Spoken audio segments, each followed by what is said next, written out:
Hello friends, मैं सुरेश और आज के वीडियो में हम चर्चा करेंगे प्रधानमंत्री एवं मंत्री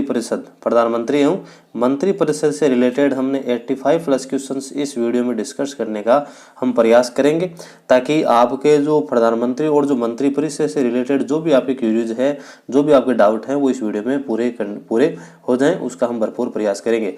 तो वीडियो के साथ बने रहें। देखो, पहला क्वेश्चन कहता है कि भारत के प्रधानमंत्री के विषय में निम्नलिखित कथनों पर में से कौन सा सही है। जो सही है वो आपको इसमें बताना है। तो वो कौन सा होगा? देखो, प्रधानमंत्री मंत्री परिषद का नाम मात्र का नेता है? नहीं, ये बात तो गलत है भाई।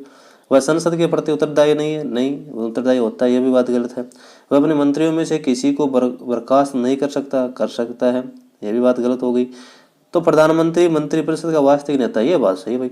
तो ऑप्शन संख्या डी आपका क्या हो जाएगा? इसका राइट आंसर हो जाएगा, क्योंकि जो प्रधानमंत्री है वो मंत्रिपरिषद का क्या होता है? वास्तविक नेता होता है। देखो अगला क्वेश्चन कि भारत का प्रधानमंत्री होता है, भारत का प्रधानमंत्री निर्वाचित होता है, चयनित होता है, मनोनीत होता है या नियुक्त होता है? तो आपको पता ही होगा ये क्या होता है? राष्ट्रपति द्वारा नियुक्त होता है। राष्ट्रपति द्वारा क्या होता है? नियुक्त किया जाता है। तो इसका ऑप्शन संख्या डी क्या हो जाएगा? राइट आंसर हो जाएगा। देखो अगला क्वेश्चन है कि सत्य नहीं है। निम्नलिखित जो कथन आपको दिए गए हैं उनमें से जो सत्य नहीं है वो आपको इसमें से ढूंढना है। देखो, राष्ट्रपति या राज्यपाल को शासकीय कार्यों के लिए विधिक कार्रवाई से उन्मुक्ति है। सही बात है ये भी। कोई न्यायालय राज्यपाल को किसी कर्तव्य पालन के विवश नहीं कर सकता, ये भी बात है भाई। जो न्यायालय है वो उसको कर्तव्य पालन के लिए विवश नहीं कर सकता राज्यपाल को। एक राज्यपाल को व्यक्तिगत कार्य हेतु सिविल कार्रवाई लाने के लिए 2 मास की लिखित सूचना पहले अवश्य देनी पड़ती है, यह भी बात सही है। और मंत्रियों द्वारा राष्ट्रपति या राज्यपाल को दिए गए सलाह को जांचने के लिए न्यायालय अधिकृत नहीं भाई। न्यायालय वो अधिकृत नहीं है। जो मंत्रिपरिषद द्वारा राष्ट्रपति और जो राज्यपाल को जो सलाह दी जाती है उसकी जांच के लिए न्यायालय अधिकृत नहीं है। तो ऑप्शन संख्या डी आपका क्या हो जाएगा? राइट आंसर हो जाएगा, क्योंकि ये सत्य नहीं है, बाकी ऊपर के क्या है? सारे सत्य हैं। तो ऑप्शन संख्या इसमें डी हो जाएगा भाई। ठीक है, आगे देखो। अगला क्वेश्चन है कि भारत का प्रधानमंत्री मुख्य है, किसका मुख्य है ना? मतलब मुख्य प्रमुख बोलते हैं, वो किसका है? तो वो आपका हो जाएगा केंद्रीय सरकार का। किसका हो जाएगा? केंद्र सरकार का प्रमुख होता है, क्योंकि राज्य की बात करें तो वहां पर तो कौन है? मुख्यमंत्री है। और सेंटर की बात करें तो वहां पर कौन है? प्रधानमंत्री है। नेक्स्ट क्वेश्चन है कि भारतीय संविधान के अनुच्छेद 78 में प्रावधान है, अनुच्छेद 78 है उसमें किसका प्रावधान किया गया है? तो वो किया गया है आपका प्रधानमंत्री का। तो अनुच्छेद अगर क्वेश्चन आ जाए कि जो 78 है वो किससे रिलेटेड है, तो वो किससे होगा? आपका प्रधानमंत्री से रिलेटेड होगा। देखो आगे अगला क्वेश्चन है कि कैबिनेट का तात्पर्य क्या है? जो कैबिनेट है उसका क्या तात्पर्य है? तो कैबिनेट का मतलब होता है कि जो कैबिनेट स्तर के जितने भी मंत्री हैं, कैबिनेट स्तर के जो जितने भी मंत्री हैं उससे क्या होते हैं? कैबिनेट। आपके मंत्री के बारे में पढ़ा होगा, कैबिनेट मंत्री, राज्य मंत्री, स्वतंत्र प्रभार मंत्री। उसमें जो कैबिनेट का मतलब है कैबिनेट स्तर के मंत्री। नेक्स्ट क्वेश्चन है कि कैबिनेट में सम्मिलित होते हैं। देखो क्वेश्चन है कि कैबिनेट में सम्मिलित कौन होते हैं? तो इसमें होते हैं आपके जो कैबिनेट मंत्री हैं वही इसमें क्या होते हैं? सम्मिलित होते हैं। तो इसमें आप ऑप्शन क्या हो जाएगा? बी हो जाएगा, क्योंकि राज्य मंत्री, उप मंत्री तो वो अलग उसके क्या आगे प्रकार आगे। तो इसमें जो कैबिनेट की बात करें तो केवल कैबिनेट मंत्री। और ये अलग अलग एग्जाम में क्वेश्चन आए इस प्रकार, इनको इसकी जो भाषा शैली है अलग प्रकार से, जो परिवेश यूज के सारे क्वेश्चन हैं। संसदीय शासन में वास्तविक और कार्यपालिका शक्ति किसके पास होती है? जो वास्तविक और जो कार्यपालिका शक्ति है वो किसके पास होती है? तो प्रधानमंत्री के पास में होती है, अगर वास्तविक की बात करें तो, क्योंकि वो क्या होता है? उसका वास्तविक नेता होता है, वास्तविक प्रमुख होता है। देखो आगे अगला क्वेश्चन है कि निम्न कथनों पर विचार करें। और इसकी बात करें तो भारत जो राष्ट्रपति है, भारत सरकार का कार्य अधिक सुविधापूर्वक किए जाने के लिए और मंत्रियों में उक्त कार्य आवंटन के लिए नियम बनाएगा। ये बात बिल्कुल सही है भाई। ये बात क्या होगी भाई? जो अगर मंत्री है उनको अपना जो विभाग है वो बांटने के लिए कौन बनाएगा कानून? आप जो मंत्रियों को उक्त आवंटन के लिए राष्ट्रपति कानून नियम बनाएगा। भारत सरकार की समस्त कार्यपालक कार्यवाही प्रधानमंत्री के नाम से हुई कही जाएगी? नहीं भाई, प्रधानमंत्री के नाम से नहीं कही जाएगी। ये किसके नाम से? ये राष्ट्रपति के नाम से कही जाती है। जितने भी काम होते हैं वो राष्ट्रपति के नाम से किए जाते हैं। तो ऑप्शन संख्या आपका 2 गलत हो गया, यानी कि इसमें ऑप्शन केवल ए ही सही है। अगर सही पूछा है तो केवल एक ही क्या होगा? इसमें सही होगा। नेक्स्ट क्वेश्चन देखो। नेक्स्ट क्वेश्चन है कि यदि भारत के प्रधानमंत्री संसद के उच्च सदन के सदस्य हों भारत के प्रधानमंत्री हैं वो संसद के उच्च सदन के सदस्य हों तो क्या वे अविश्वास प्रस्ताव की स्थिति में अपने पक्ष में वोट नहीं दे सकेंगे? अगर अविश्वास, अगर उनके खिलाफ प्रस्ताव आ जाए तो वो अपने पक्ष में वोट है वो नहीं दे सकते। तो ये आपका सही हो गया, तो बाकी को आप छोड़ दो, इसमें कोई लेना देना नहीं है। अगर क्योंकि अपना आंसर है वो तो आ गया, तो ऑप्शन संख्या ए इसका क्या हो जाएगा? राइट आंसर हो जाएगा। देखो आगे अगला क्वेश्चन है, भारतीय संविधान के निम्नलिखित प्रावधानों में से कौन सा प्रावधान मंत्रिपरिषद की नियुक्ति तथा पदच्युति को विवेचित करता है? मतलब मंत्रिपरिषद है उसको नियुक्ति और पद से हटाने की जो व्यवस्था है, जो विवेचना है, वो किस अनुच्छेद के तहत की जाती है? तो वो अनुच्छेद आपका 75 कौन सा हो गया? अनुच्छेद 75 के तहत ये प्रावधान किया गया है। तो इंपॉर्टेंट क्वेश्चन है, इसको लगा लें। अगला क्वेश्चन है कि आमतौर पर भारत के प्रधानमंत्री होते हैं, आम तो ज्यादातर देखा जाए तो जो भारत के प्रधानमंत्री है वो कौन होते हैं? तो आपके लोकसभा के सदस्य होते हैं ज्यादातर। उनकी देखो आपकी योग्यता की बात करें तो यह है कि लोकसभा सदस्य चुने जाने योग्य, उनमें क्या होनी चाहिए? योग्यता होनी चाहिए। तो ये आपका क्या हो जाएगा? इसका राइट आंसर हो जाएगा। देखो आगे अगला क्वेश्चन है कि जो council of scientific and industrial research है उनका अध्यक्ष कौन होता है भाई? काउंसिल इंपॉर्टेंट क्वेश्चन है, लगा लीजिए, कई बार एग्जाम में आया हुआ है। Council of scientific and industrial research का अध्यक्ष है वो कौन होता है? तो आपके कौन होते हैं? भारत के प्रधानमंत्री होते हैं। प्रधानमंत्री पद है वो इसके अध्यक्ष माने जाते हैं या होते हैं। राष्ट्रीय सुरक्षा समिति आपकी जो है उसका प्रधान कौन होता है? तो इसका प्रधान है वो आपका कौन होगा? प्रधानमंत्री होगा। राष्ट्रीय सुरक्षा परिषद है उसका प्रधान भी कौन होता है? आपका प्रधानमंत्री ही होता है। देखो अगला क्वेश्चन है कि भारत के प्रधानमंत्री की नियुक्ति के समय, जो भारत की प्रधानमंत्री उसकी नियुक्ति की जाती है तो उसके समय क्या जो प्रावधान है वो देखो। जरूरी नहीं कि वह संसद के दोनों सदनों में से एक का आवश्यक रूप से सदस्य हो, परंतु उसे 6 माह के अंदर आवश्यक रूप से दोनों में से एक सदन का सदस्य हो जाना चाहिए। ये बात सही है। प्रधानमंत्री चुने जाने के लिए उसे किसी सदन का सदस्य होने की इतनी कोई जरूरत नहीं है। अगर वो प्रधानमंत्री चुना जाता है तो 6 माह के अंदर उसको क्या करनी पड़ेगी? लोकसभा या राज्यसभा की सदस्यता ग्रहण करनी पड़ेगी, चुनाव जीतना पड़ेगा, तब वो क्या रह सकता है? प्रधानमंत्री पद पर रह सकता है। अन्यथा 6 माह बाद उसको क्या देना पड़ेगा? अपने पद से इस्तीफा देना पड़ेगा। तो ऑप्शन संख्या ए इसका क्या हो जाएगा? राइट आंसर हो जाएगा। बाकी को आप छोड़ दो क्योंकि अपना जो आंसर था वो पहले ऑप्शन में आ चुका है। ठीक है, देखो अगला क्वेश्चन है कि भारत के प्रधानमंत्री बनने के लिए न्यूनतम आयु कितनी होनी चाहिए? भाई कम से कम भारत के जो व्यक्ति हैं प्रधानमंत्री पद के लिए दावेदार हैं तो उसकी जो न्यूनतम आयु है वो कितनी होनी चाहिए? तो कम से कम उसकी आयु होनी चाहिए 25 वर्ष। कितनी होनी चाहिए? 25 वर्ष अगर आयु होगी तो वो प्रधानमंत्री पद के लिए क्या होंगे? योग्य होंगे। नेक्स्ट है कि उप प्रधानमंत्री पद का सर्जन हुआ, उप प्रधानमंत्री है उसके पद का सर्जन कब हुआ, कैसे हुआ? तो वो हुआ था संविधान के प्रावधानों से हटकर। इसका संविधान के अंदर कोई ऐसा प्रावधान नहीं है, लेकिन जो संविधान के प्रावधान है उससे हटकर इनका क्या हुआ? पद का सर्जन हुआ। कौन से पद का? उप प्रधानमंत्री पद का। देखो अगला क्वेश्चन है कि प्रधानमंत्री मनमोहन सिंह, ये 2010 जो आपका MPPCS परी 2010 की एग्जाम थी उसमें क्वेश्चन आया हुआ था कि प्रधानमंत्री मनमोहन सिंह वो क्या है? तो उस समय जब प्रधानमंत्री मनमोहन सिंह जो आपके प्रधानमंत्री पद के लिए चुने गए थे, नियुक्त किए गए थे, उस समय वो असम से राज्यसभा क्या थे?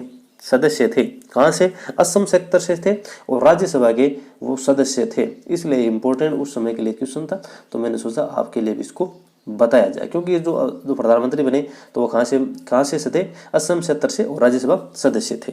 नेक्स्ट क्वेश्चन है कि प्रधानमंत्री को, जो प्रधानमंत्री है, मैंने ऊपर वाले क्वेश्चन 2-3 नंबर का क्वेश्चन है तो उसमें डिस्कस कर लिया कि प्रधानमंत्री है वो राष्ट्रपति के द्वारा नियुक्त किया जाता है। ठीक है, अगला क्वेश्चन देखो। अगला क्वेश्चन है कि निम्नलिखित में कौन सा वक्तव्य सही है?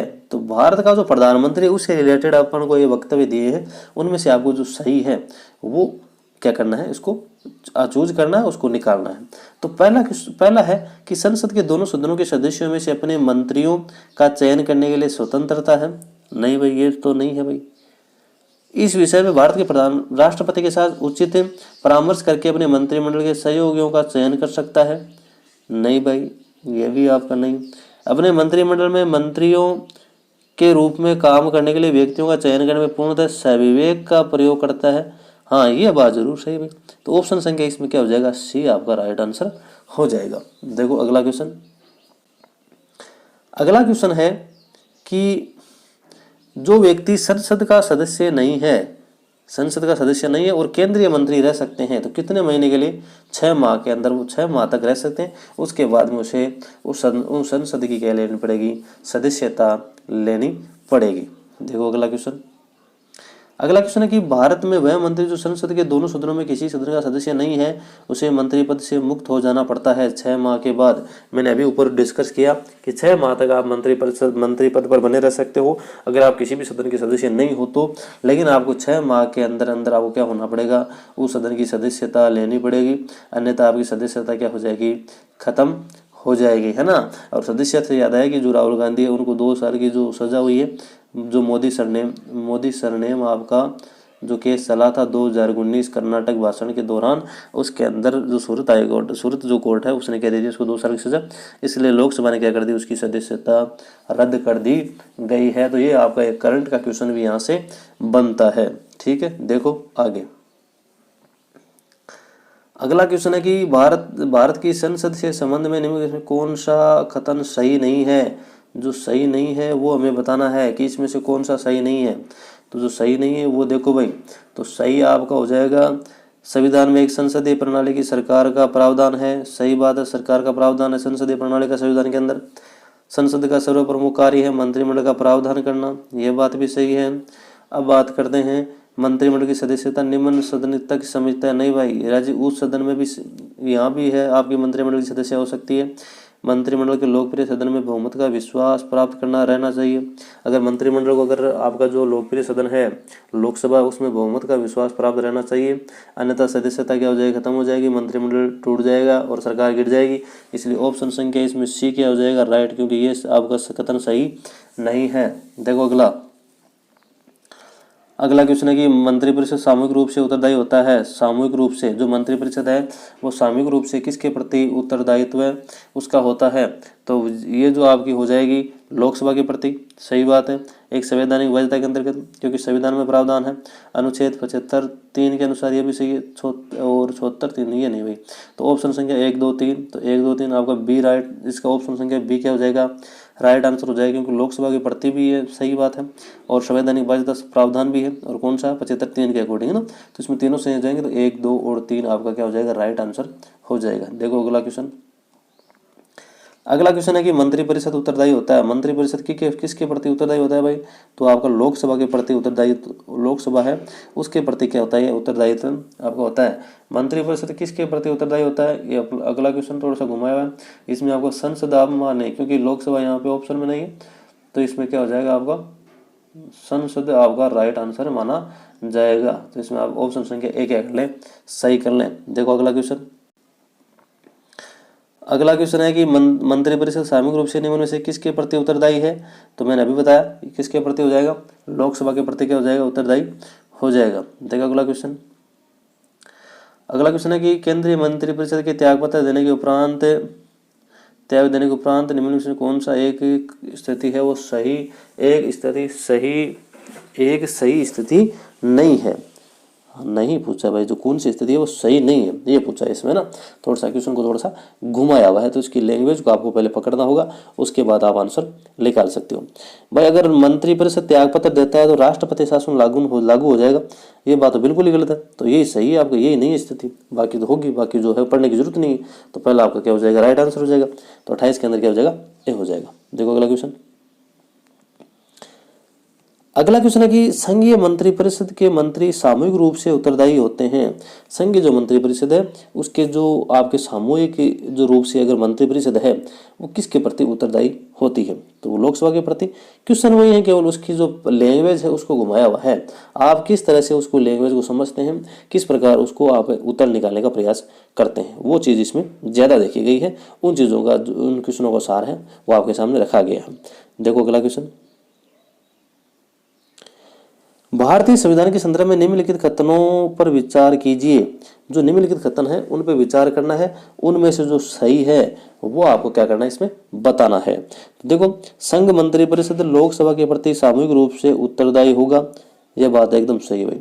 संघ के मंत्री प्रधानमंत्री के प्रसाद पर्यंत अपने पद पर धारण करेंगे, यह बात गलत है। राष्ट्रपति के प्रसाद पर्यंत वो क्या करते हैं? अपना पद धारण करते हैं, ना कि प्रधानमंत्री की। तो प्रधानमंत्री नहीं होगा, यहाँ पे क्या होगा, राष्ट्रपति होगा भाई। तो राष्ट्रपति होगा, इसलिए दूसरा गलत, पहला सही, तो केवल एक सही। तो ऑप्शन संख्या 1 क्या है इसमें राइट आंसर हो जाएगा। देखो अगला क्वेश्चन। अगला क्वेश्चन कहता है कि कथनों पर विचार करें। जो नीचे दिए गए कथन है, कथन उन पर विचार करना है और उनमें जो सही आंसर आता है उसको हमें बताना है। तो देखो, केंद्र में मंत्रिपरिषद संसद के प्रति सामूहिक रूप से उत्तरदायी होगी। गलत बात, मैंने पहले बोल दिया, लोकसभा के प्रति। ठीक है। संघीय मंत्री भारत के राष्ट्रपति के प्रसाद पर्यंत, ऊपर वाले हमने क्वेश्चन में बात की, सही बात। विधि निर्माण हेतु प्रस्ताव के बारे में प्रधानमंत्री राष्ट्रपति को सूचित करेगा, ये बात भी सही। तो ऑप्शन संख्या 2 और 3 क्या हो जाएगा राइट। तो ऑप्शन संख्या 2 और 3, ऑप्शन संख्या बी आपका क्या हो जाएगा, सही हो जाएगा। ऑप्शन संख्या बी, केवल ऑप्शन संख्या 2 और 3 सही है, पहला क्या है इसमें गलत है। ठीक है, क्योंकि सही पूछा है यहाँ पे। देखो अगला क्वेश्चन।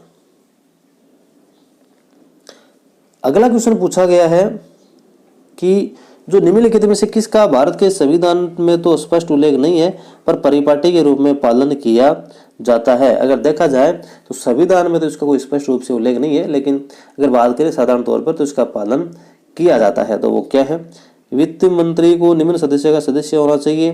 प्रधानमंत्री यदि निम्न सदन में बहुमत खो दे तो उसे त्यागपत्र दे देना चाहिए, ये बात सही है भाई। तो इसको ऑप्शन संख्या बी आप क्या हो जाएगा, इसका राइट आंसर हो जाएगा, क्योंकि इसका कोई स्पष्ट उल्लेख नहीं है, लेकिन फिर भी क्या है, इसका एक परिपाटी के रूप में हम पालन करता देखा गया है। तो ऑप्शन संख्या आपका बी क्या हो जाएगा, इसमें राइट आंसर हो जाएगा। देखो अगला क्वेश्चन कि निम्नलिखित में से कौन सा एक प्रस्ताव भारत में मंत्रिपरिषद रख सकती है। मंत्रिपरिषद है वो कौन सा प्रस्ताव रख सकती है, तो विश्वास प्रस्ताव रख सकती है भाई।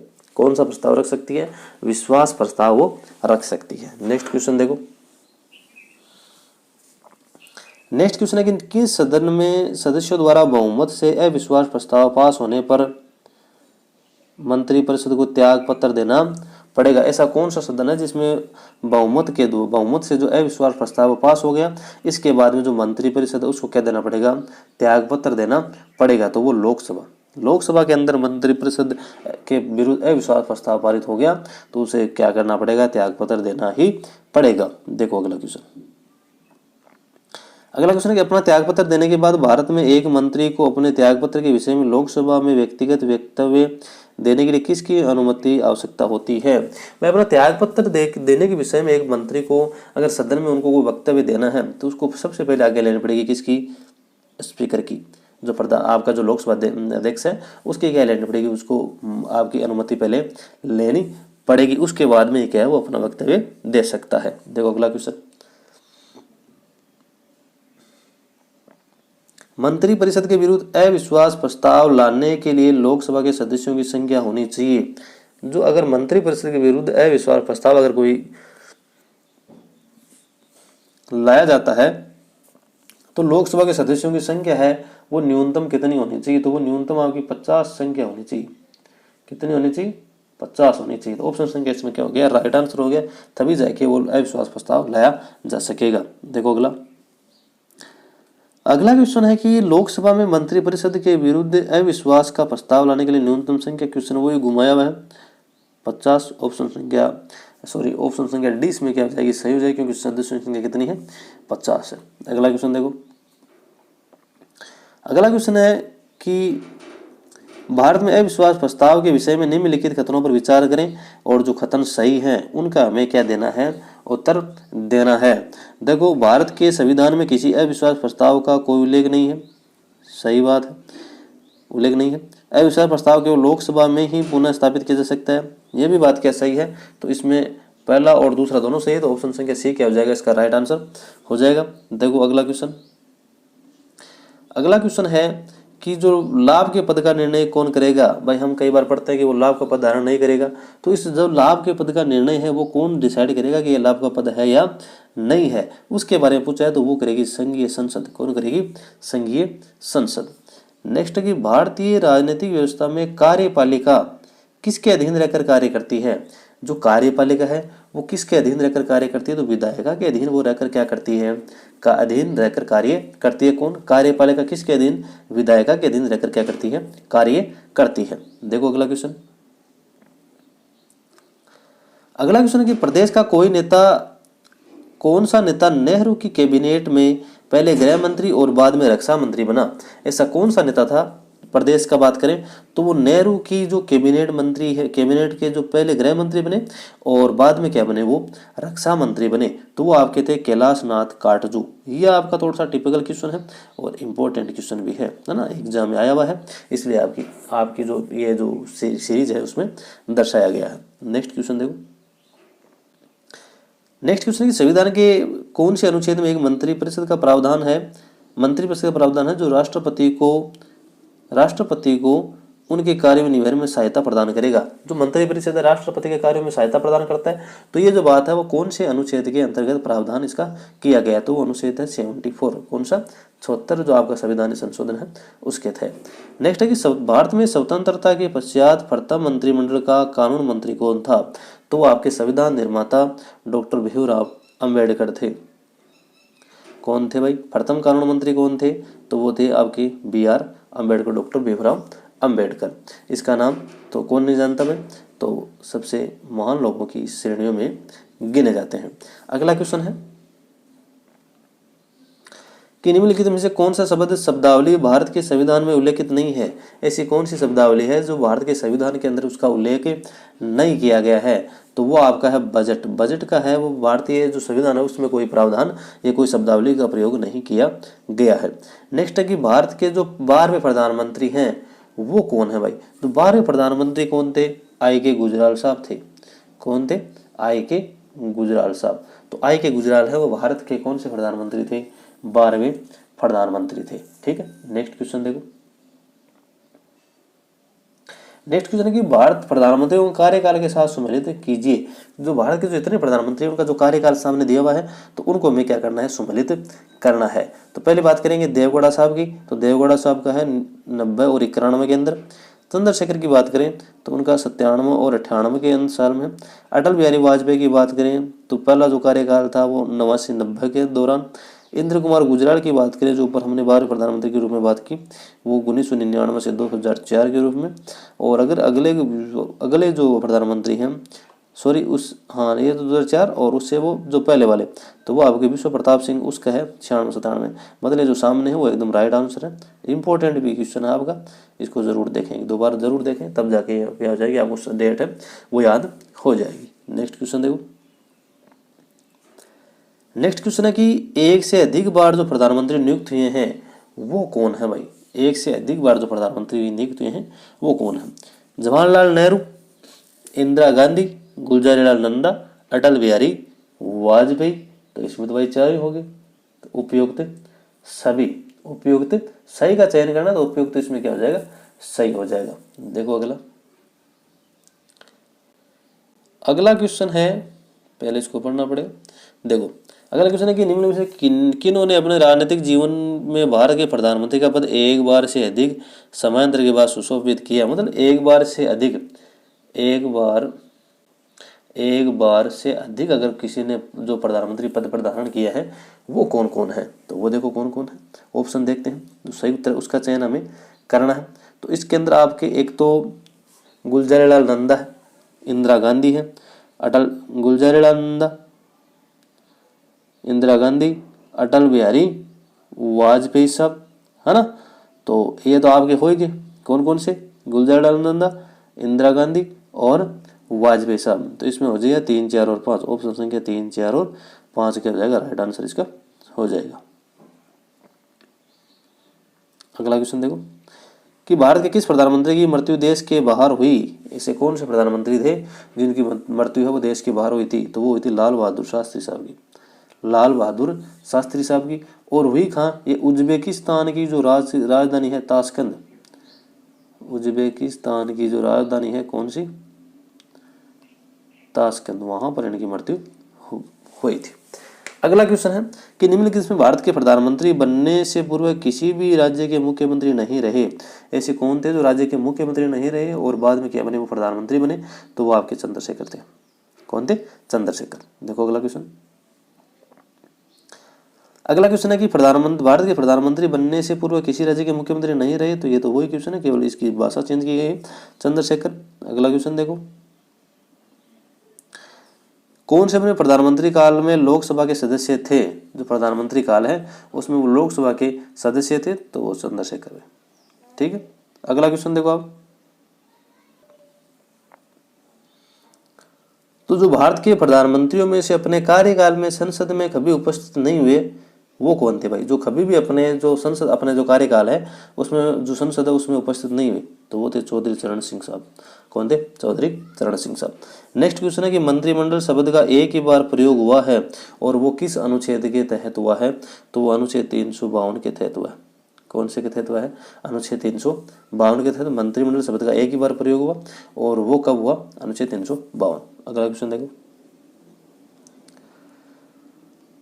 अगला क्वेश्चन है कि निम्नलिखित में कौन भारत के केंद्रीय मंत्री रहे हैं? मतलब जो आपको उत्तर दिए गए हैं वो भारत के केंद्रीय मंत्री इनमें से कौन रहे हैं? तो वो देखो, वीपी सिंह रहे हैं, वाई चौहान साहब रहे हैं, आर के वेंकटरमण साहब रहे हैं, और प्रणब मुखर्जी साहब रहे हैं। तो ऑप्शन संख्या डी इसमें क्या हो जाएगा? राइट आंसर हो जाएगा, क्योंकि 1, 2, 3 और 4 ही क्या इसमें सही आंसर है। नेक्स्ट देखो। नेक्स्ट है कि उदारीकरण, निजीकरण और भूमंडलीकरण की नई आर्थिक नीति की घोषित की गई, वो कौन से प्रधानमंत्री थे? देखो इंपॉर्टेंट क्वेश्चन है भाई। उदारीकरण, निजीकरण, भूमंडलीकरण, आर्थिक नीति की घोषणा की गई है, ऐसे कौन से प्रधानमंत्री थे? तो वो थे आपके नरसिम्हा राव साहब। कौन थे? नरसिम्हा राव। अगले देखो।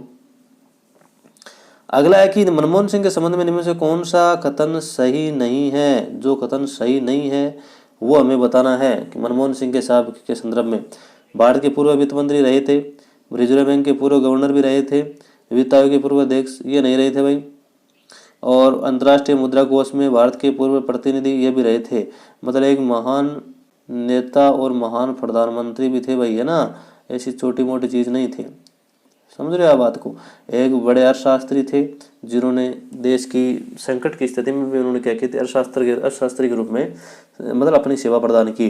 तो ऑप्शन संख्या इसमें जो सी है वो नहीं होगा, मतलब सही नहीं है, ये सही नहीं है, तो ऑप्शन संख्या सी इसका राइट आंसर हो जाएगा। देखो अगला क्वेश्चन। अगला क्वेश्चन है आपका कि कथन जो वाक्य दिए गए उनका अध्ययन करना है, और उसके बाद में जो सही उत्तर है उसका हमें क्या करना है? चयन करना है। तो देखो, मंत्री नीति बनाते हैं और लोक सेवक उनका क्रियान्वयन करते हैं, सही बात है। संसदीय प्रणाली में मंत्रियों का उत्तरदायित्व का सिद्धांत कार्य करता है, ये भी बात सही है। लेकिन हमें अगर खतन वाला आ जाए तो दोनों खतन और कारण के बीच में क्योंकि लगाना है। क्या लगाना है? क्योंकि पहले पढ़ना है। मंत्री नीति बनाते हैं और लोक सेवा उनका क्रियान्वयन करते हैं, क्योंकि संसदीय प्रणाली में मंत्रियों का उत्तरदायित्व का सिद्धांत कार्य करता है। दोनों बात तो सही है, लेकिन इसका सही स्पष्टीकरण ये नहीं कर पा रहा है। तो खतन और कारण दोनों सही है, और खतन कारण का सही स्पष्टीकरण नहीं है बात दोनों सही, लेकिन ऊपर वाले जो खतन है उसका कारण का सही स्पष्टीकरण ये नहीं कर पा रही है। देखो अगला कि भारत खतन दिया और कारण दिया है, उसके बाद में हमें इसका क्या निकालना है? आंसर निकालना है। देखो, भारतीय संघ में मंत्रिपरिषद संयुक्त रूप से लोकसभा और राज्यसभा दोनों के प्रति उत्तरदायी है। नहीं भाई, मैंने क्या कहा? राज्यसभा के प्रति उत्तरदायी नहीं है, केवल किसके प्रति? लोकसभा के प्रति। इसका मतलब खतन तो क्या हो गया? गलत हो गया। अब कारण देखो, क्योंकि मैंने बताया क्योंकि लगाना आपको, क्योंकि लोकसभा और राज्यसभा दोनों के सदस्य संघीय सरकार में मंत्री बनने के लिए पात्रता रखते हैं, ये बात तो सही है। इसका मतलब खतन तो गलत है और कारण क्या है? सही है। तो खतन गलत है और कारण क्या है? सही है। तो ऑप्शन संख्या डी क्या हो जाएगा? इसका राइट आंसर हो जाएगा। देखो अगला क्वेश्चन। अगला क्वेश्चन है कि जो निम्नलिखित खतन है उन पे हमें क्या करना है? सही उत्तर का चयन करना है। ऊपर वाले क्वेश्चन को आप इसे देखो, एक बार देखना चाहो देख लो। देखो, नीचे दिए गए कुटुंब का सही उत्तर का चयन करना है। तो सही उत्तर का चयन करना हमें पहले खतन पढ़ना पड़ेगा।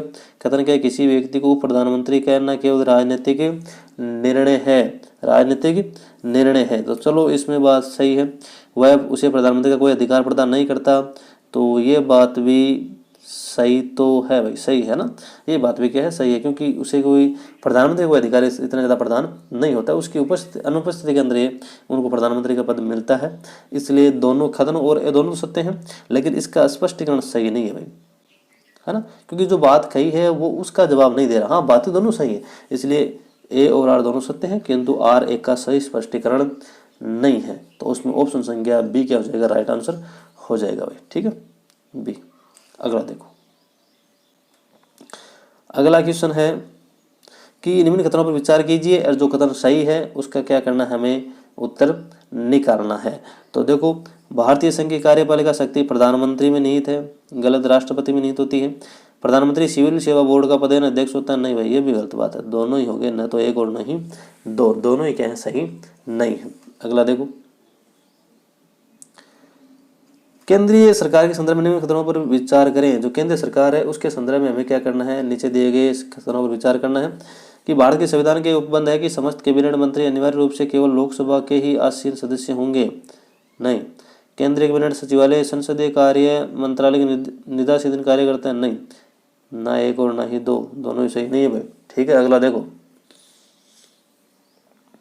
अगला है कि निम्नलिखित संविधान संशोधन में कौन सा एक बताता है कि मंत्रिमंडल में कुल मंत्रियों की संख्या प्रधानमंत्री को सम्मिलित करते हुए लोकसभा के सदस्यों की कुल संख्या के 15% से अधिक नहीं होगी, 15% से अधिक नहीं होगी। तो ये आपका जो अनुच्छेद है, सॉरी संविधान संशोधन है, वो आपका है 91वां संविधान संशोधन 2003 के तहत।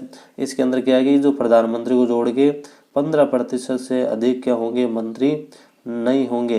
अगर राजस्थान अगर विधानसभाओं की बात करें तो जैसे अगर राजस्थान विधानसभा की बात करें तो कुल 200 सदस्य हैं, उसके अगर 15% सदस्यों की बात करें, है ना, तो ये कितने हो गए, 30 सदस्य, यानी कि 29 मंत्री प्लस एक मुख्यमंत्री। उसी प्रकार का प्रावधान क्या है आपका सेंटर के अंदर है, आपका 15% क्या होंगे, प्रधानमंत्री को मिलाकर ही क्या होंगे, मंत्रिपरिषद होंगे। इंपॉर्टेंट क्वेश्चन है, 91वां संविधान संशोधन 2003, इंपॉर्टेंट, इसको लगा लीजिए आप, है ना, ठीक है। देखो अगला क्वेश्चन, अगला क्वेश्चन है कि केंद्रीय सरकार के संदर्भ में निम्न कथनों पर विचार करें और जो सही है वो हमें क्या करना है, इसका राइट आंसर बताना है। तो वो देखो क्या है, 15 अगस्त 1947 को केंद्र में मंत्रालयों की संख्या 18 थी, सही बात है। वर्तमान में केंद्र में मंत्रालयों की संख्या 36 है, नहीं भाई ये बात गलत है। वर्तमान में मंत्रालयों की संख्या कितनी है भाई, वर्तमान में 53 मंत्रालय है भाई, कितने मंत्रालय है, 53 मंत्रालय है वर्तमान समय में, इसलिए दूसरा गलत हो गया, केवल एक ही क्या इसमें सही है। तो ऑप्शन संख्या ए क्या हो जाएगा, इसमें राइट आंसर हो जाएगा, ऑप्शन संख्या ए क्या हो जाएगा, इसका राइट आंसर हो जाएगा। देखो अगला क्वेश्चन, अगला क्वेश्चन है कि निम्नलिखित में से कौन सा आधिकारिक दस्तावेज भारत से संबंधित है। ऐसा कौन सा आधिकारिक दस्तावेज है जो भारत से क्या है, संबंधित है। तो वो आपका श्वेत पत्र, जिसको हम व्हाइट कार्ड बोलते हैं ना, वो आपका श्वेत पत्र। देखो अगला क्वेश्चन, भारत के संविधान में अनुच्छेदों में से किसके अनुसार प्रत्येक राज्य की कार्यपालिका शक्ति इस प्रकार प्रयोग किया जाएगा जिससे संघ की कार्यपालिका शक्ति के प्रयोग में कोई अड़चन न हो और उस पर कोई प्रतिकूल प्रभाव न पड़े। ऐसा कौन सा संविधान संशोधन है। अनुच्छेद 257 के तहत इस प्रकार का प्रावधान किया गया है, इससे जो केंद्र की जो संघ की कार्यपालिका उसको कोई अड़चन ना हो। अगला देखो, अगला क्वेश्चन है कि संघीय मंत्रिमंडल का पुनर्गठन किसकी रिपोर्ट पर आधारित था। जो संघीय मंत्रिमंडल है उसका पुनर्गठन किसकी रिपोर्ट पर आधारित था, ऐसी कौन किसने रिपोर्ट दी, उसके आधार पर इसका पुनर्गठन है वो किया जाना था। तो वो आपका ऑप्शन हो जाएगा गोपाल स्वामी आयंगर की रिपोर्ट। अगला देखो, अगला है कि कौन सा या कौन से मंत्रिमंडल सचिवालय के कार्य हैं। तो सही उत्तर है सचिवालय कार्य के संबंध में वो हमें क्या देने हैं, उत्तर देने हैं। मंत्रिमंडल की बैठकों के लिए कार्य सूची तैयार करना, सही बात है। मंत्रिमंडल समितियों के लिए सचिवालय सहायता, ये बात सही है। वित्तीय संसाधनों का आवंटन, ये बात गलत है। तो ऑप्शन संख्या ए और 2 सही है, केवल ए और 2 ही क्या है सही। तो ऑप्शन संख्या ए और 2 यानी सी ऑप्शन राइट आंसर हो जाएगा। देखो अगला, अगला क्वेश्चन है कि किस सुमेलित नहीं है। जो सुमेलित नहीं है वो हमें बताना है, क्योंकि ये जो आपकी समाधि स्थल है फिर जितने भी आपके प्रधानमंत्री हैं उनके समाधि स्थलों को इसमें क्या किया गया है, सम्मिलित किया गया है। जवाहरलाल नेहरू शांतिवन, सही बात है। एल.बी. शास्त्री विजय घाट, सही बात है। इंदिरा गांधी शक्ति स्थल, राजीव गांधी कर्म भूमि, तो ये कर्म भूमि नहीं है। राजीव गांधी जो समाधि स्थल है वो आपका कौन सा होगा भाई, वीर भूमि। ऑप्शन संख्या इसमें डी सही हो जाएगा, क्योंकि ये सम्मिलित नहीं है इसमें, इसकी जगह क्या होगा, वीर भूमि होगा। नेक्स्ट देखो, जय जवान जय किसान का नारा किसने दिया। जो जय जवान जय किसान का जो नारा है वो दिया था लाल बहादुर शास्त्री ने। किसने दिया था, लाल बहादुर शास्त्री ने दिया था। अगला क्वेश्चन, स्वतंत्र भारत में प्रथम बार संसदीय सचिव का पद किस वर्ष सृजित हुआ। संसदीय सचिव का पद है वो किस वर्ष है वो सर्जित हुआ? 1952 के तहत हुआ, 1952 के तहत। नेक्स्ट देखो, राजस्थान में कुल लोकसभा सदस्यों की संख्या 25 है, और राज्यसभा सदस्यों की बात करें, तो 10 है, लोकसभा की 25 है। ठीक है, अगला देखो, विधानसभा आपकी पता ही 200 है। लोकसभा के प्रत्येक सत्र का प्रथम घंटा है वो किससे शुरू होता है? जो प्रथम जो आपका एक शुरू होने वाला जो घंटा है, समय है, वो आपका प्रश्नकाल से शुरू होता है। किससे शुरू होता है? आपका प्रश्नकाल से शुरू होता है। देखो अगला क्वेश्चन, आपका है कि एक निश्चित सेक्टर जहां पर रहने वाले सभी मतदाता अपना प्रतिनिधि चुनते हैं कहलाता है निर्वाचन क्षेत्र कहलाता है। एक निर्वाचन क्षेत्र होता है जिसे अपने जो प्रतिनिधि रहते हैं, जो जनता रहती है वहां से अपना प्रतिनिधि है वो अपना चुनाव लड़ता है, उसको निर्वाचन क्षेत्र कहा जाता है। लोकसभा के लिए कितने सदस्य मनोनीत हो सकते हैं? एक भी नहीं होता। पहले 2 सदस्य मनोनीत होते थे, लेकिन अब एक भी नहीं होता। तो 2 आंकर भारतीय समुदाय के जो सदस्य होते थे, 2 अंग भारतीय जो मनोनीत होते थे राष्ट्रपति द्वारा, संविधान संशोधन द्वारा इसको उठा दिया गया है। अब ना तो विधानसभा और जो ना ही आपकी लोकसभा, इसके अंदर जो मनोनीत होने वाले सदस्य एक भी नहीं है। तो इसका राइट आंसर वर्तमान समय में क्या होगा? एक भी नहीं। पहले क्या होता था? 2 होता था, अब एक भी नहीं होगा। अगला देखो, अगला क्वेश्चन है कि हमारी व्यवस्था में संसद को बहुत अधिक अधिकार प्राप्त हैं, क्योंकि ऐसा क्या कारण है कि बहुत अधिक अधिकार प्राप्त हैं?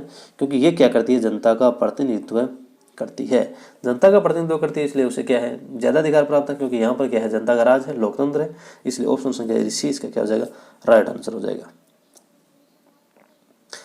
भारतीय जनतंत्र में कार्यकारी का कार्य है, भारतीय जनतंत्र में जो कार्यकारी है उसका क्या कार्य है? तो वो है कि संसद द्वारा बनाए गए अधिनियम को लागू करना। जो भी संसद कानून बनाती है उसको लागू करने का काम क्या है? कार्यकारी का कार्य है।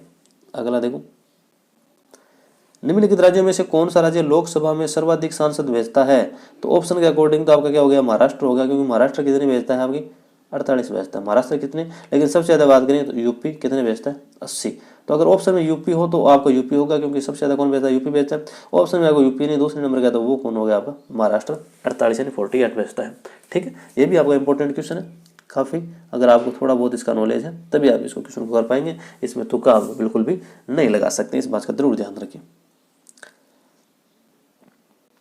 लोकसभा में सुरक्षित निर्वाचन सेक्टर किस से संबंधित नहीं है? तो पिछड़े वर्ग से नहीं, अनुसूचित जाति सेक्टर है, अनुसूचित जनजाति है, इनमें से कोई नहीं है तो हो ही नहीं सकता। लेकिन जो पिछड़े ओबीसी है उसके रिलेटेड कोई भी आपका जो आरक्षित सेक्टर वो नहीं है, सुरक्षित सेक्टर संबंधित नहीं है निर्वाचन सेक्टर। अगला है, लोकसभा में सत्ताधारी दल का मुखिया इनमें से कौन होता है?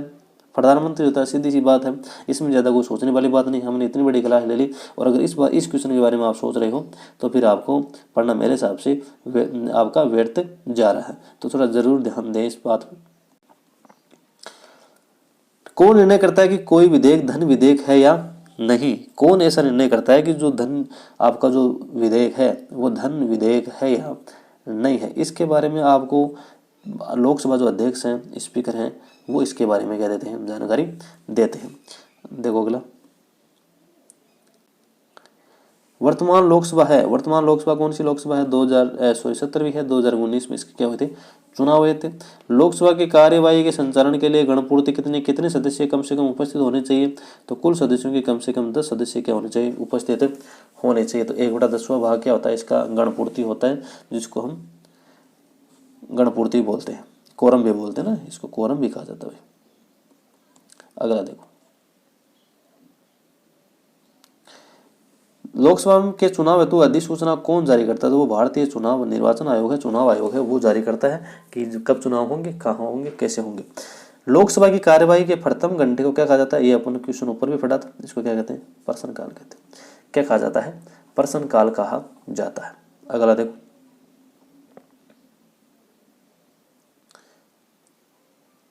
कि लोकसभा और राज्यसभा की संयुक्त बैठक किसके द्वारा आहूत की जाती है? देखो इसमें पूछा गया है कि आहूत यानी बुलाना, तो ये तो आपका राष्ट्रपति करता है। ये तो आपके कौन करता है? राष्ट्रपति।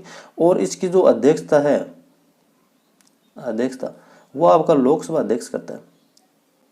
वो कौन करता है? आपका लोकसभा अध्यक्ष। क्वेश्चन दोनों तरीके से पूछा गया है। तो इसमें तो आपका आहूत की बात की तो राष्ट्रपति हो गया इसमें, कौन सा हो गया, राष्ट्रपति हो जाएगा। लेकिन अध्यक्षता की बात करें तो कौन करेगा, आपका लोकसभा अध्यक्ष करेगा। ठीक है, तो दोनों प्रकार से इसको आप जरूर समझें। प्रधानमंत्री कौन है, तो प्रधानमंत्री कौन है भाई, तो प्रधानमंत्री शासन प्रमुख है। कौन है, राष्ट्र प्रमुख, तो वो तो आप राष्ट्रपति होगी, तो शासन प्रमुख होते हैं। ठीक है, देखो आगे अगर आपको देखो हमने लगभग 70 क्वेश्चन डिस्कस किए। अगर वीडियो अच्छा लगा हो तो वीडियो को लाइक शेयर जरूर करें। और अगर आपको इसी वीडियो से रिलेटेड प्रधानमंत्री और मंत्री परिषद से रिलेटेड कोई भी आपके क्वेश्चन हैं, कोई भी आपकी क्वेरीज हैं, तो आप कमेंट बॉक्स में जरूर लिखें।